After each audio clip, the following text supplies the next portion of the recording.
Bueno, es, fue con nosotros a China. De verdad es una persona súper inteligente y es un gran amigo. Creo que Gracias. esta parte tal vez debería estarla dando comunicación interna, pero para mí es un gran honor que Iván se haya propuesto para la primera plática y te agradezco un montón. No, Entonces, pues, gracias. un aplauso, aunque sea virtual, y cuando tú digas, Una pregunta, ¿se ve en la pantalla? sí. Sí, sí, todo perfecto.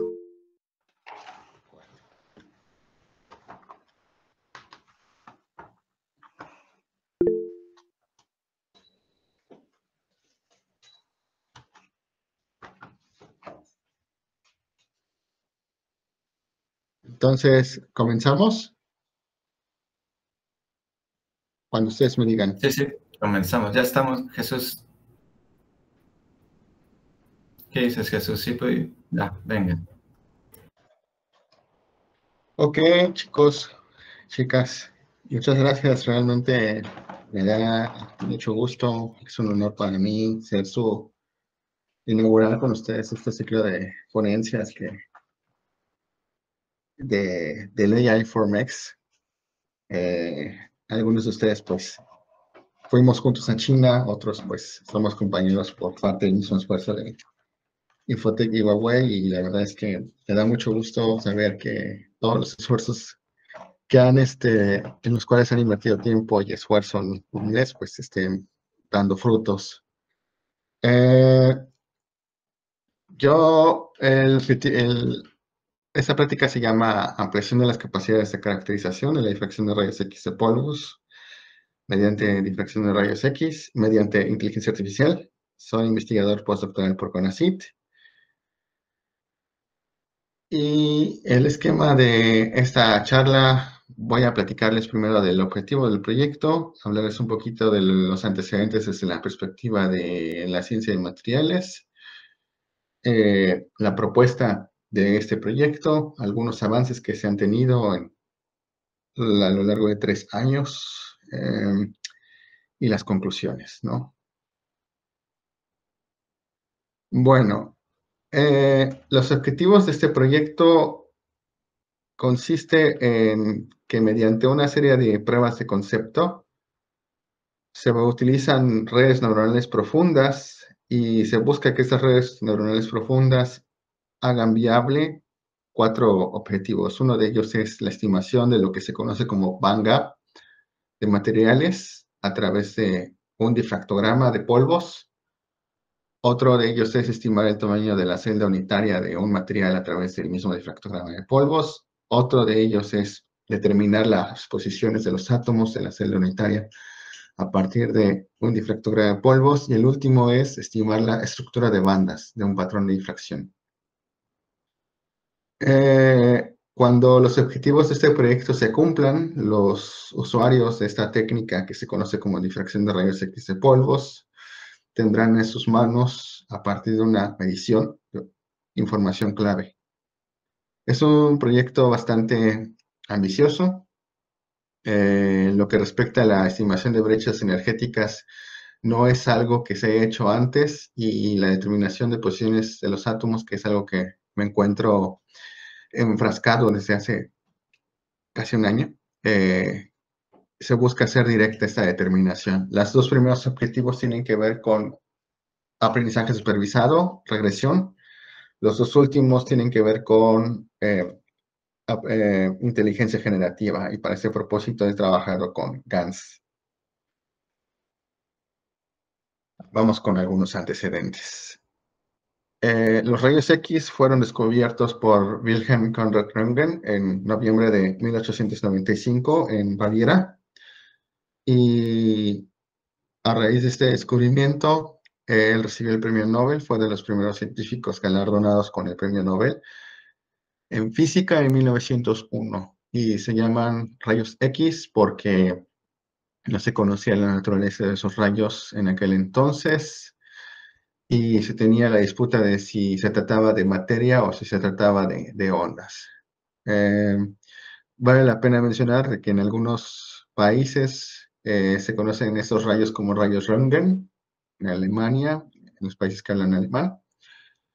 Y bueno, tenemos una fotografía de la mano de la esposa de Röntgen y algunas de las contribuciones más importantes de los rayos X, ¿no? En el área médica. En aquel entonces no se sabía si se trataba de ondas o de materia, pero una serie de experimentos en la primera década de los 1900, sugirieron que tenían un comportamiento ondulatorio. Esto porque se demostró que los rayos X podrían ser polarizados y la polarización es un comportamiento propio de los fenómenos ondulatorios. Entonces, bajo esta premisa, alrededor de 1912, este científico que aparece en pantalla, Max von Laue, también de la misma región alemana, de Baviera, alumno de Arnold Sommerfeld, eh, tuvo esta idea de que los rayos X se trataban de ondas electromagnéticas y de que la longitud de la onda de los rayos X era de un tamaño comparable a la distancia que existe entre los átomos. Entonces, él, junto con otros dos científicos experimentales, porque Max von Laue es un físico teórico, se dieron a la marcha a demostrar esto que se conoce como difracción de rayos X, que es un fenómeno de las ondas, ¿no? En 1912, en abril de 1912, Max von Laue, Paul Nipin y Walter Friedrich descubrieron este fenómeno y ya se conoce como el año de inicio de de la física moderna del estado sólido. Aquí aparece en pantalla una imagen del primer patrón de difracción y esa es una parte de la misma publicación de Max von Laue. Entonces, esto de la difracción de rayos X de polvo, sin mentir y sin exagerar, es lo que ha hecho posible conocer dónde se encuentran los átomos en el espacio real. Si conocemos de que los átomos se organizan, tienen un orden en el espacio y ese orden da lugar a propiedades periódicas, es a través de la difracción de rayos X. Es, digamos, la medición más fidedigna a la naturaleza ordenada de ese tipo de materia, la materia cristalina, ¿no? Y bueno, gracias a la difracción de rayos X, sin exagerar, pues se conocen estructuras biológicas, entre ellas, por ejemplo, el ADN, la estructura de la vitamina B. Y bueno, las contribuciones de la difracción de rayos X son varias, existen varios premios Nobel que han ganado uno de estos galardones relacionados con difracción de rayos X. Entonces, yo trabajo con este tipo de materiales que se conocen como materiales cristalinos. En pantalla ustedes pueden ver la representación, la idea de lo que es un material cristalino. Las esferas son átomos y los colores indican los tipos de átomos en esta representación. La idea es que los átomos no están desordenados. Los átomos poseen un orden de largo alcance y el que posean un orden de largo alcance da lugar a que estos materiales se conocen como cristales. Esto para nosotros es un cristal. Son materiales sólidos, no todos los materiales sólidos son cristalinos. Por ejemplo, el vidrio no es un material cristalino y sus partículas están desordenadas. Es un material amorfo. Yo trabajo con esto de los materiales cristalinos. Resulta que, consecuencia de el orden periódico de largo alcance, existen familias de planos de átomos como los que aparecen en este GIF, que son los que se observan en un difractograma. Y estas familias de planos de átomos van a fungir como huellas dactilares de un material cristalino y nos va a permitir hacer identificación de una muestra sólida. Entonces, aquí tenemos un esquema de cómo es que funciona la difracción de rayos X en su variante de monocristal. es una variante de la difracción de rayos X. Un monocristal, la idea de un monocristal es este cristalito que aparece en pantalla. Es una pieza sólida, uniforme. Eso es un monocristal. A partir de este monocristal, nosotros podemos determinar cómo están acomodados los átomos en el espacio. Montamos la muestra, que consiste en un monocristal, recogemos el patrón de difracción, y a partir de este patrón de difracción, básicamente se conoce como espacio recíproco. Curiosamente, este espacio recíproco es algo que se observa, a diferencia de las posiciones de los átomos, que esas no son observables, y que las posiciones de los átomos se conoce como espacio real. Pues a través de esta imagen que corresponde al espacio recíproco y que cada uno de sus puntos iluminados corresponde a una familia de planos de átomos, uno puede dar con la estructura atómica. Así es que conocemos cómo están acomodados los átomos, y así es que podemos recoger toda esa información y almacenarla en base de datos para que alguien más pueda graficarla y pueda hacer análisis cualitativo y cuantitativo. Esto se viene haciendo desde 1912 hasta la fecha. La otra variante de la difracción, que es la que yo me enfoco y me parece más desafiante, por lo que ahorita va a aparecer en pantalla, es la difracción de polvos. Este es un aparato, una cámara de Debye-Scherrer, donde se hace el experimento de difracción. Tenemos un capilar donde va la muestra sólida, y por aquí pasa el haz de rayos X, y en este compartimento, a los bordes, hay una cinta de plomo que nos permite recoger el patrón de difracción o el difractograma, que se observa como anillos concéntricos. Esto es lo que se hacía antes. Hoy día pues se hace de manera electrónica, no se recoge a través de las cámaras de Debye-Scherrer, se hace de manera electrónica, y lo que observamos son picos, ¿no? Este es un difractómetro. Tenemos este brazo que contiene la fuente de rayos X, por aquí salen, aquí está la muestra que está rotando, y aquí se recoge el haz difractado. Entonces, estos dos brazos se van moviendo sincronizadamente, y tenemos una respuesta, una señal en función del ángulo. Y esta señal que se recoge es la que nos permite hacer análisis cualitativo. Ahora bien, resulta ser de que al hacer la difracción de polvos, tenemos una pérdida de información, porque este espacio recíproco que nos permitía conocer dónde estaban los átomos, pues esta información se observa así, en forma de anillos concéntricos. Perdemos información acerca de la orientación en el espacio, y aquí es donde empieza el problema que me interesa resolver, ¿no? Hay un problema de pérdida de información. Luego, ocurre que empieza a haber traslape de las señales a ángulos altos, y esto complica más las cosas. Pero eso no quiere decir que la difracción de polvos no sea útil, porque es la variante que más se utiliza en el análisis de sólidos. Cualquier científico de materiales o cualquiera que se dedique a materiales sólidos, lo primero que tiene que hacer para saber si la fase que a uno le interesa está en la muestra sólida que tiene es una difracción de rayos X. A través de las bases de datos se calcula el difractograma de una fase que ya se conoce, y se compara con la señal que se mide, y uno puede concluir si está presente la fase que a mí me interesa. Bueno, esto es un poco más sobre la teoría de la difracción. Resulta ser de que hay una dependencia entre el espaciamiento de los planos de átomos y el ángulo que se observa. Y también hay una dependencia entre la longitud de onda de los rayos X y el ángulo, ¿no? La fuente más utilizada para generar los rayos X es una de cobre, que tiene una longitud de onda que es de 1,54 angstroms, que es comparable al tamaño de los átomos, al espaciamiento de los planos atómicos. Se pueden hacer difracción con otras longitudes de onda.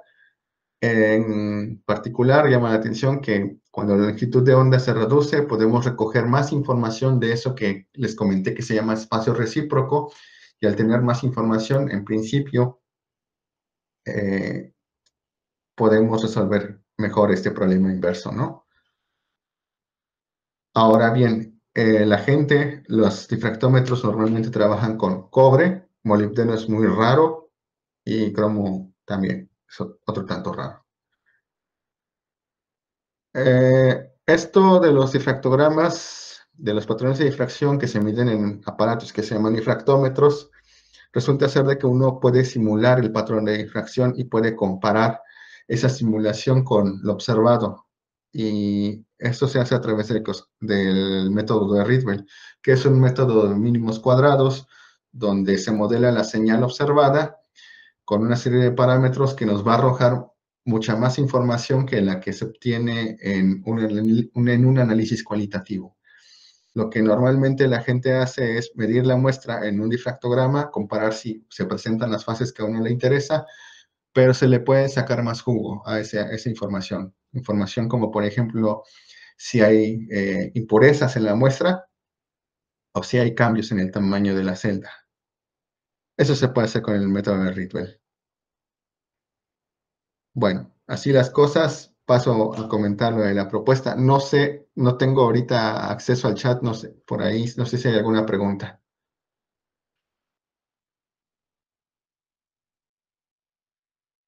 Continúa entonces. Bueno, perdón. Adrián alzó la mano hace un momento. No sé si fue un error. Sí, yo tenía una pregunta, no sé si me escucho. Ah, sí. Sobre tus gráficas estas de ángulo contra intensidad, ¿verdad? Sí. Estos son... ¿qué te dicen estas gráficas? Perdón. Estas gráficas, vamos, estos difractogramas corresponden al mismo material, ese mismo material que aparece en pantalla, ¿no? O sea, tenemos un arreglo de átomos ordenado y este arreglo de átomos cristalinos da una señal en difracción de rayos X. Lo que pasa es que lo que cambia es la longitud de onda. A menor longitud de onda, tú puedes observar más espacio recíproco. O sea, es el mismo patrón de difracción medido con diferentes fuentes de rayos X.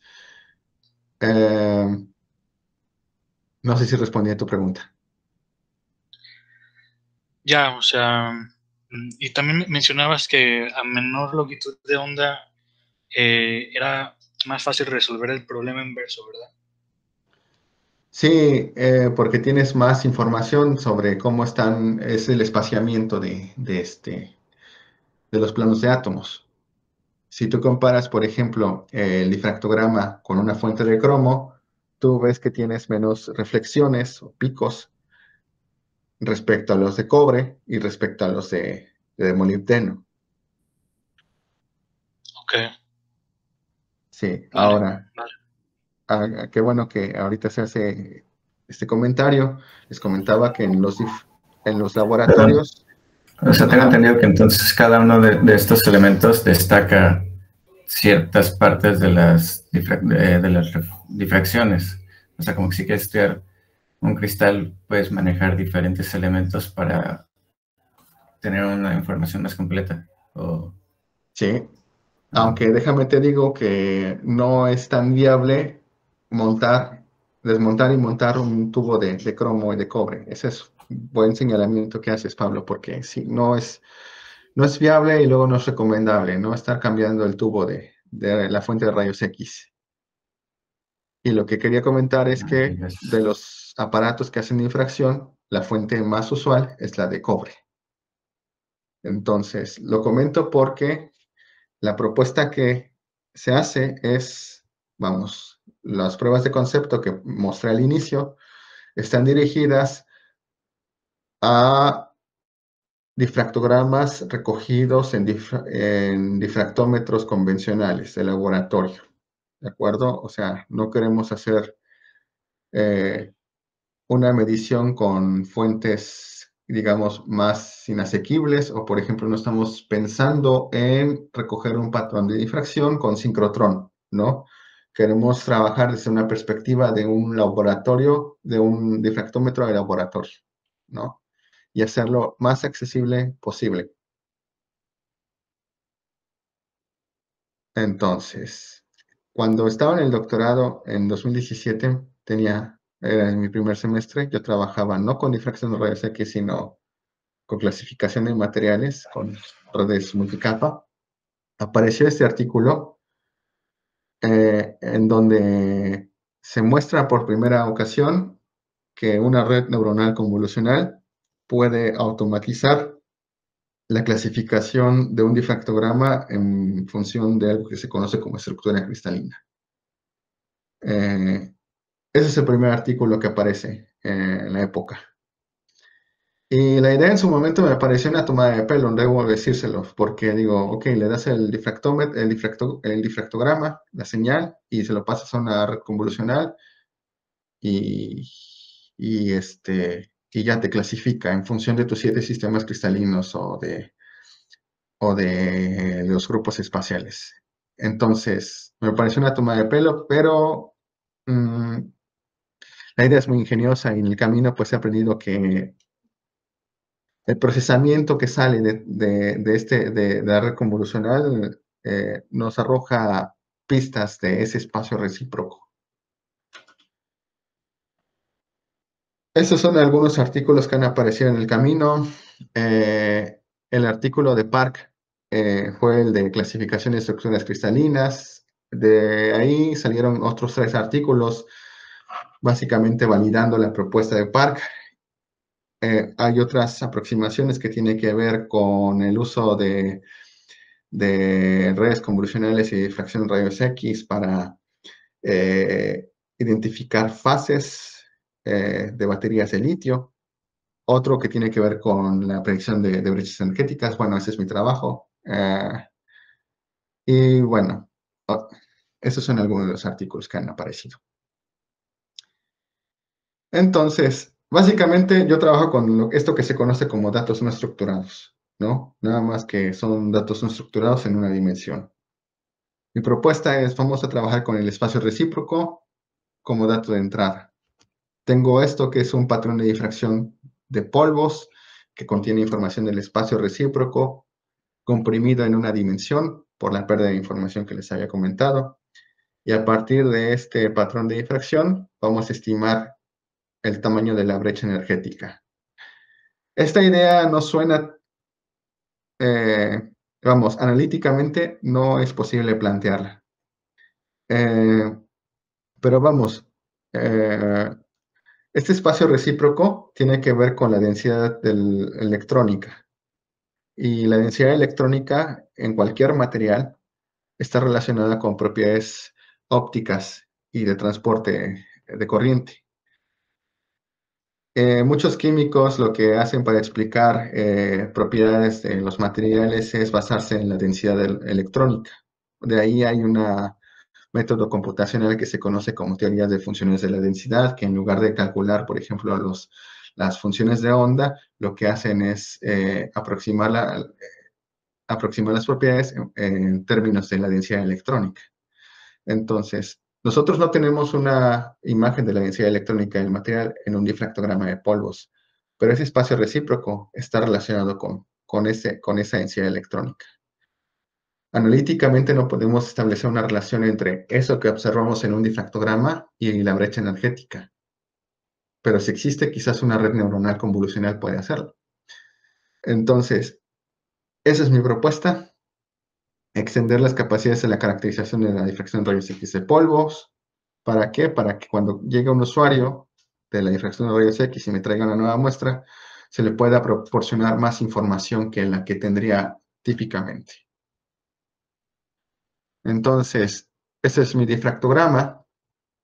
Y este difractograma se mide en un intervalo de ángulos que va usualmente de 3 a 140 o 110 o 90 grados. Y se hace un muestreo. Entonces, en esta ventana de medición, pues tenemos tantas cuentas que se pueden tener como componentes de un vector. En este caso, si consideramos 3 una ventana de medición de 3 a 110 con un muestreo de 2 centésimas, nos quedan aproximadamente 5.200 dimensiones. Y bueno, el resto, esta parte, ustedes la conocen bien, cómo funciona una red convolucional, ¿no? Tenemos el difractograma, tenemos una serie de filtros o de kernels con pesos que hay que optimizar y que al hacer la convolución nos regresa un difractograma procesado. Ese es el resultado de la combinación lineal y después sigue la activación, ¿no? Con alguna función de las que ya existen. Entonces se definen tantos kernels y eso me va a dar lugar a difractogramas procesados que luego se apilan y me van a dar una nueva imagen, ¿no? Aquí pues hay una serie de hiperparámetros como el tamaño de los filtros, como el salto de estos, como el hecho de que si se usa padding o no para trabajar esto. Yo, en concreto, la idea que he explotado es un poco la de Residual Networks. Me parece una idea fascinante esta de las Residual Networks. Creo que es de las mejores contribuciones que se han hecho al Deep Learning. ¿Por qué? Porque básicamente uno termina necesitando menos iteraciones para alcanzar un mínimo y bueno, evita esto de caer en ¿cómo se llaman? Saddle points. Pero yo trabajo con este tipo de arquitectura, que son los bloques residuales, donde tenemos una serie de capas de convolución, seguidas de normalización y de activación, y la conexión residual. Entonces, mi imagen inicial, que es un difractograma, que podemos pensar que es una imagen de una dimensión, es de 5.218 componentes de un solo canal, y con este residual block, utilizando padding, tengo un difractograma procesado de 5.218 componentes y 16 canales, ¿no? Inicialmente estuve trabajando con estos bloques residuales de 4, pero bueno, no es necesario. Al final se obtienen iguales resultados con los bloques residuales de 2. Pasa que yo empecé a trabajar con esa propuesta de la brecha energética a partir del difractograma en el 2021. Yo trabajaba en, bueno, no me acuerdo, en una K40. Entonces, a mí me interesaba obtener resultados, demostrar que esto era viable. En aquel entonces, en esa K40, pues básicamente el entrenamiento me llevaba un día, 50 épocas. Y bueno, para alguien que se empieza a meter esto de las redes convolucionales era un poco frustrante porque no te permite tener mejores resultados en qué dirección hay que mover los hiperparámetros para obtener los mejores resultados, ¿no? Entonces, afortunadamente, bueno, se demostró la idea y después tuve chance de cambiar la arquitectura del bloque residual y bueno, no es necesario un bloque residual de 4. Pero esta es la propuesta. Tenemos el difractograma, lo alimentamos a una red convolucional estructurada en bloques residuales, donde no van a cambiar la dimensionalidad de la longitud del difractograma. Los bloques residuales conservan la longitud de ese difractograma. Lo único que vamos a hacer es procesar ese difractograma o cambiar los canales. Y la dimensionalidad va a reducirse a través de pooling. Entonces, este es el procedimiento que seguimos y lo alimentamos al final a una red multicapa.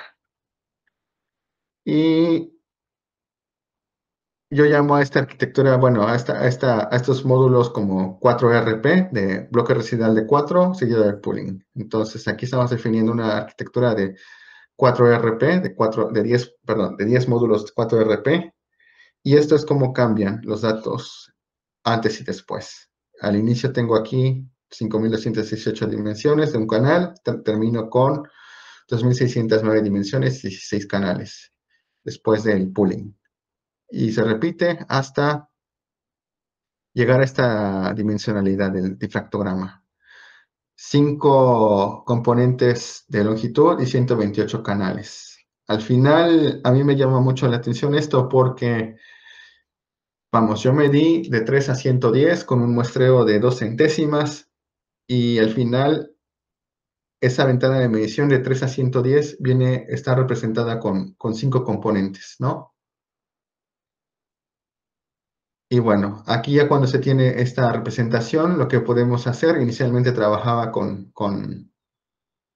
el Flatten para desarrollar este tensor y quedarme 640 descriptores. La otra idea que se ha explotado y que me ha dado ligeramente mejores resultados es usar esto de Global Average Pooling, donde se toma el promedio de los canales. Y esto, la explicación que le doy es que como estoy trabajando con la función de activación ReLU, muchas de esas neuronas pues asumen el valor de 0. Entonces, promediarlas me da mejor información a la red multicapa. Bueno, inicialmente esta era mi idea, la de solo los difractogramas, ¿no? Tengo el patrón de difracción, se lo doy a la red convolucional y que la red convolucional me diga cuál es la brecha energética. Resulta ser de que esto no es suficiente y entre los motivos está que ese difractograma se normaliza. Se escala de manera que la intensidad máxima sea 1 y luego al normalizar se pierde información porque resulta ser, yo les había contado que esta es información de toda la estructura cristalina, pero en la estructura cristalina tenemos diferentes átomos, átomos de oxígeno, átomos de cobre, átomos de plomo, podría ser, y no todos los átomos difractan igual. Los átomos más pesados de la tabla periódica contribuyen más a la difracción de polvos que los más ligeros. De hecho, el hidrógeno es silente, o se puede decir que no da información en el difractograma.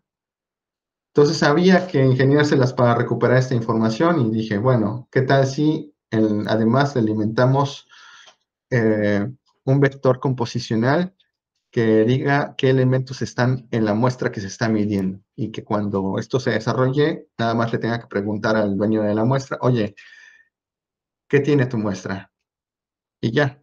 Entonces, se implementó esta aproximación y resulta ser de que esta es la que ha dado mejores resultados. Perdón, esto no debería ir aquí. Déjenme lo acomodo. Disculpa por esta digresión.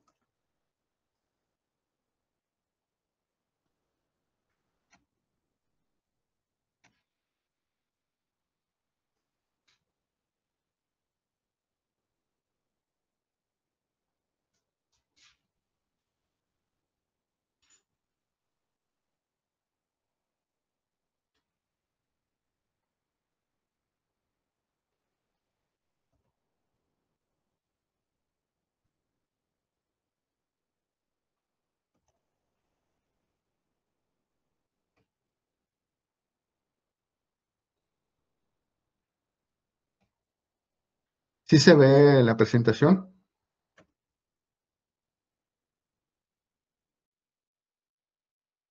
Continúo.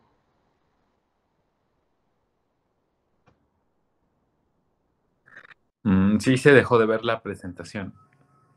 Ahora.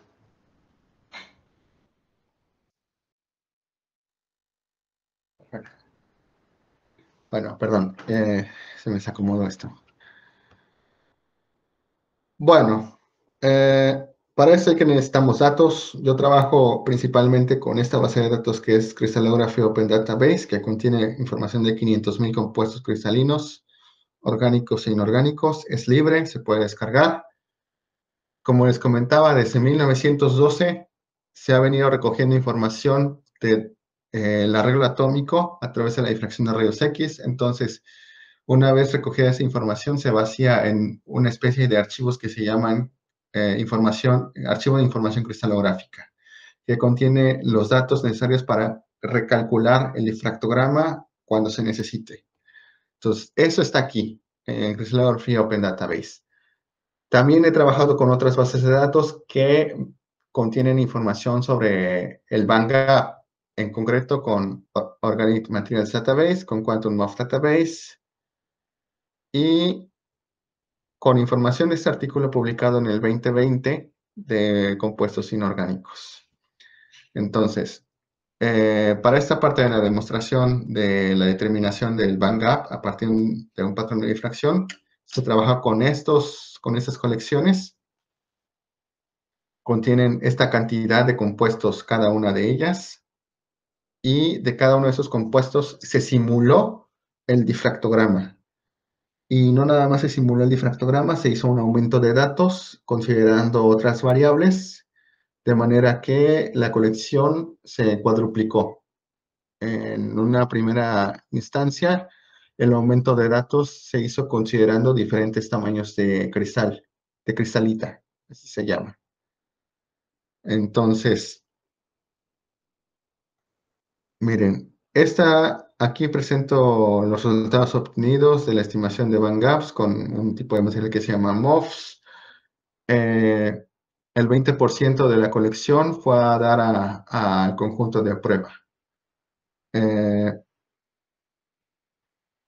Aquí van a tener el GIF presenta dos gráficas diferentes. Una gráfica donde se muestra el performance únicamente con los difractogramas, y otra el performance con los difractogramas más la información de los elementos en la muestra. En azul se muestran las estimaciones cuyo error absoluto fue menor a 1 electronvolt, en verde las que fueron mayores. Entonces, estas son algunas métricas que se obtienen de mean absolute square error y de root mean square error. Y bueno, esto apareció publicado en esta revista. Aquí, esta gráfica muestra la distribución de energías, la observada y la aprendida por la red neuronal. Pueden darse cuenta de que hay dos gráficas en este GIF, una con una distribución unimodal y otra con una distribución bimodal. Resulta ser de que los compuestos de esta colección, había compuestos que se llaman de capa cerrada y otros que se llaman de capa abierta. Eso tiene que ver con el apareamiento de los electrones, así le llaman. Entonces, el que los electrones estén apareados o no, se ve en la gráfica de distribución bimodal. Y resulta ser de que nosotros pudimos mapear el difractograma al band gap cuando incorporamos información a los elementos, pudimos replicar esa distribución bimodal. Sin la información de los elementos, solamente podíamos trabajar un tipo de material, si es de capa abierta o de capa cerrada. Entonces, esta tabla, el número que está fuera del paréntesis, muestra el número de materiales diferentes en el conjunto de prueba, y lo que está dentro del paréntesis es el número de difractogramas, tras data augmentation. Sí, no sé si hay algún comentario hasta aquí. No, solo que queda poquito tiempo. Ah, perdón. Sí, no te preocupes. De acuerdo. Perdón. Bueno, entonces, esta es una revisión de los mismos datos. Y bueno, me paso a esta parte que me parece interesante. Al final de cuentas, lo que queremos es tener una estimación certera de la propiedad que se observa, en este caso del band gap. Aquí en este fishbone diagram tenemos algunas causas que van a impactar en esta estimación errónea. Algunas de ellas están organizadas en torno al conjunto de datos utilizados, el modelado de los difractogramas, la definición del modelo y las condiciones experimentales.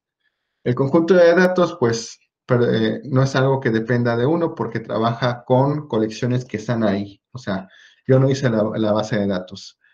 Pero hay cosas que tenemos que considerar, como la sobrerepresentación o subrepresentación de clases, de que ciertas reflexiones se extinguen de manera sistemática, qué aproximación se utilizó para estimar el band gap, porque todos esos band gaps son calculados, no son los medidos experimentalmente, qué elementos están presentes en esta colección y cuántos átomos hay en la celda unitaria.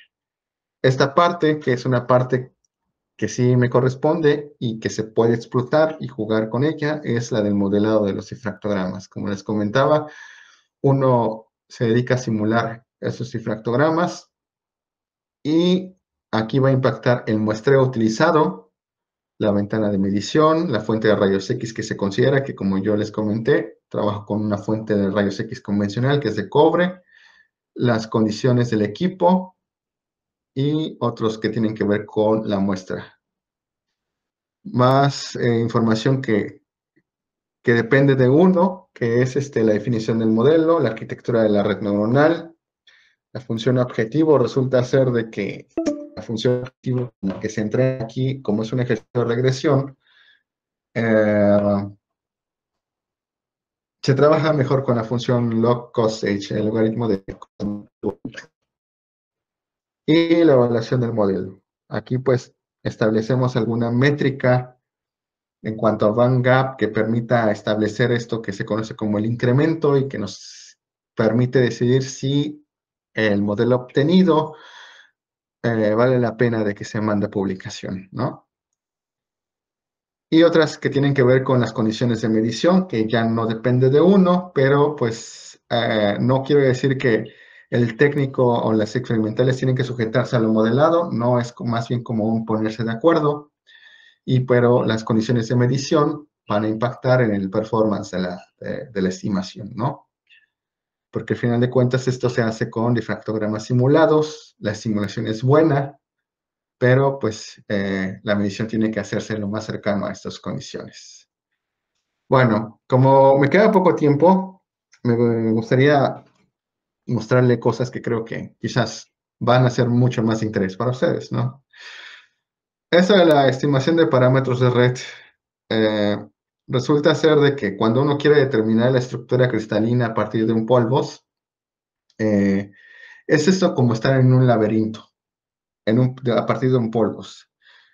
Y esto de los parámetros de red apenas nos conduce a esta parte que está encerrada en rojo. O sea, ni siquiera es la parte más interna de este laberinto que corresponde a la solución, sino es la antesala, ¿no? Aquí nuevamente tuvimos que considerar la cantidad de reflexiones observadas de los difractómetros, de los difractogramas simulados. Tenemos diferentes cantidades de reflexiones. Estos son algunos performance obtenidos con la red neuronal. Una colección pequeña de 12.000 muestras de compuestos orgánicos, lo estimado contra lo observado, y una colección más grande que esta, y tenemos que el error, para sorpresa de uno, fue mayor, ¿no? Entonces aquí se planteó una disyuntiva si se trataba de una cuestión de aumentar más datos o si por ahí podríamos generar más datos de entrada que pudieran darle pistas a la red neuronal, y resulta ser de que la pista que salió tenía que ver con la cantidad de átomos en la caja del cristal, en la celda unitaria. Resulta ser de que esta conexión tenía una distribución de átomos en torno a 82 y esta otra distribución tenía una distribución de átomos con promedio en 189 más menos 106 variation estándar. Es así como nace esta propuesta de tratar de darle a la red neuronal información de cuántos átomos hay en la celda unitaria. Como químico, pues se me hubiera ocurrido darle información sobre la fracción porcentual de cada elemento en la muestra, pero ahí en esa información se pierde más información y la red neuronal quizás no iba a llegar a los resultados más adecuados, ¿no? Por lo que se optó fue por una representación en binario de la cantidad de átomos dentro de la celda unitaria. Aquí se tiene la fórmula como uno la escribe en química, C20H12O5. Esta fórmula está expresada en binario y esta representación en binario pues es básicamente un tensor donde la longitud corresponde a los elementos en la tabla periódica y los canales corresponden a ceros y unos. Con esto pues los performance que se obtuvieron mejoraron. Este artículo, la tarea que se está resolviendo aquí no fue, el artículo que se publicó no fue el primero que salió en torno a esa tarea. Pero si de algo puedo, de alguna forma, me da satisfacción es haber presentado por primera vez estas gráficas de estimados contra observados, porque el primer artículo que salió no tenía esta información. Y bueno, aquí la contribución más importante es esta codificación en binario de la cantidad de átomos. Y bien, ahora, para terminar, me gustaría presentarles lo siguiente, que es lo que estoy trabajando actualmente.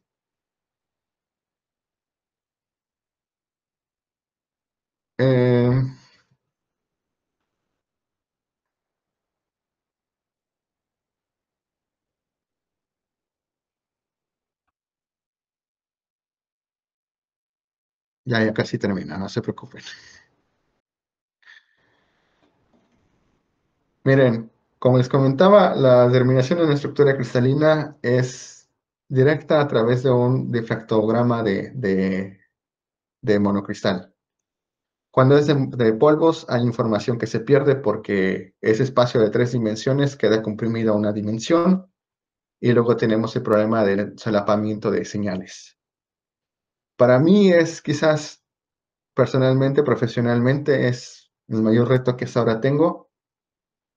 Me he enfocado en la determinación de estructuras cristalinas de compuestos orgánicos y eso obedece a la motivación de la importancia que tienen los compuestos orgánicos en el área biológica y farmacéutica y hacer posible de manera directa este proceso que puede llevar meses a obtenerlo en segundos con una red neuronal, va a ser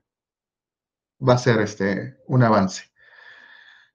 El problema que estoy tratando de resolver es parecido a esto de la subtitulación automática de imágenes y tengo algunas imágenes que quizás para ustedes pueden ser familiares con algunos subtítulos generados por inteligencia artificial. Entonces, es similar lo que quiero realizar. Tengo esta información que es mi difractograma, a partir de la cual gira todo el problema. A partir de un difractograma hay que determinar X o Y variable o resolver tal problema. Este difractograma tiene un tamaño fijo de datos de entrada y lo que me interesa a mí predecir es algo que tiene una longitud variable. Y en concreto tiene que ver con la cantidad de átomos. El enfoque que se le ha dado hasta ahora es a partir de un difractograma, de toda la distribución de difractogramas observados, generar la correspondiente estructura cristalina y que esta distribución de estructuras cristalinas empate con la observada. Esto habla más un poco de un sistema generativo y para ello se han probado algunas arquitecturas que aparecen en este esquema de caja negra. Entonces, lo que queremos es que el generador, una red neuronal, engaña otra red neuronal que es un discriminador, de manera que la distribución generada sea igual a la observada. Ahora, algo que a mí me ha parecido interesante y que lo he encontrado, vamos, un poco de manera empírica, es ¿por qué tenemos que necesitar de un discriminador? Y la respuesta ha estado ahí presente en el área médica con la gente que se dedica a hacer computed tomography.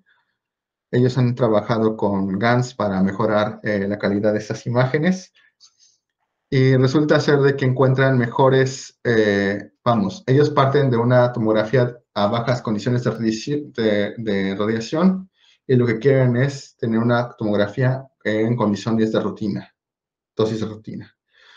Si uno prescinde del discriminador, las imágenes que se obtienen son salen esmoteadas y el feedback adversarial del discriminador mejora, acerca mucho la distribución generada a la observada a estas condiciones. Y bueno, estas son algunas imágenes de distribuciones atómicas generadas con esta red neuronal. No son las soluciones correctas, pero vamos, tuve por mucho tiempo el problema de que no me generaba la distribución de átomos en un espacio de 3 dimensiones. Y luego aquí los colores corresponden a los tipos de átomos.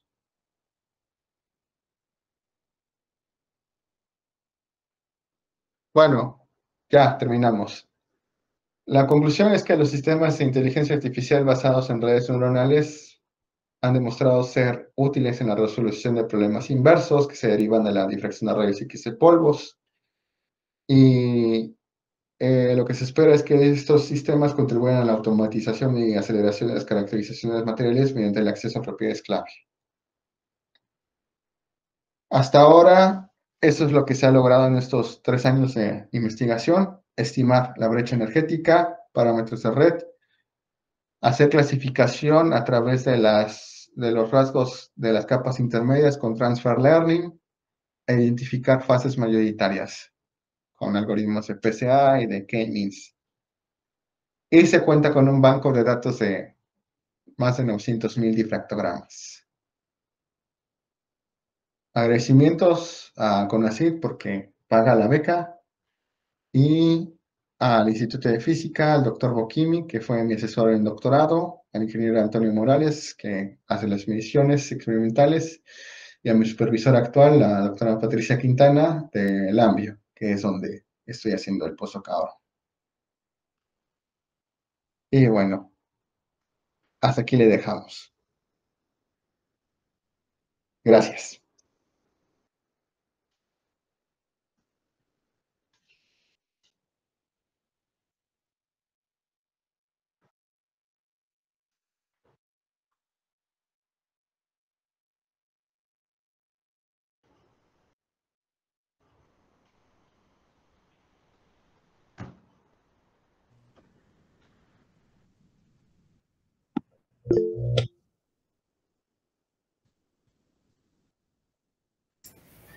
Sí, pero creo que Adrián alzó la mano antes.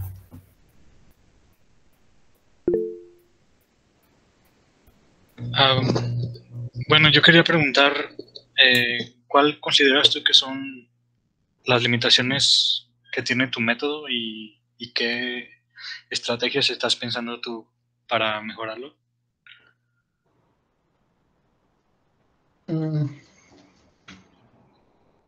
Bueno, las limitaciones son algunas, las presenté en el Fishbone Diagram. Y con base en eso, vamos, hay varias propuestas que se pueden hacer para mejorar, ¿no? La más importante y la que está a mi alcance es las condiciones de simulación de los patrones de difracción que se calculan, ¿no? Considerar otras fuentes de rayos X, pero eso implica, por ejemplo, considerar otros tipos de difractogramas. Aquí donde trabajo, pues se cuenta con un buen difractograma, pero desafortunadamente por las condiciones ambientales no se le saca tanto jugo. Entonces, las mediciones experimentales que hago, las sigo haciendo en el Instituto de Física, que tienen un difractómetro con una calidad que, vamos, sin problemas puede competir con sincrotrón. Y bueno, yo creo que en ese sentido se puede mejorar mucho. Otra que no está tan a mi alcance es aumentar la cantidad de muestras, perdón, los materiales presentes en las bases de datos, ¿no? Yo ahorita en este momento no me dedico a hacer cálculos químico-cuánticos y pues eso lo doy por descartado, ¿no? Pero hay mucha comunidad que se dedica a hacer ello, entonces estaré esperando ansiosamente para cuando salgan esas nuevas bases de datos. Y bueno, siempre está este problema me gustaría resumirlo en esto de, cuando empecé me decían, las redes neuronales resuelven todo, puedes darle cualquier tipo de información y te saca el problema que tú quieras. Eso no es cierto. O sea, las redes neuronales yo no tengo la duda de que pueden hacerlo todo, quizás, pero mucho tiene que ver cómo codificamos la información, ¿no? Cómo la representamos. Entonces, por ahí se pueden hacer mejoras. Cuestión de la representación de los datos de entrada. Gracias. Iván, gracias. Bueno, creo que se va a acabar la reunión, pero a lo mejor te puedes decir rápido. ¿Cuál sería la aportación ahora sí que fuera de la academia a poder tener este reconocimiento de cristales? Como que a la industria, ¿de qué forma le interesaría esto? Bueno, había comentado esto de la industria farmacéutica. Creo que se vería beneficiada bastante en ello. Ok, bueno.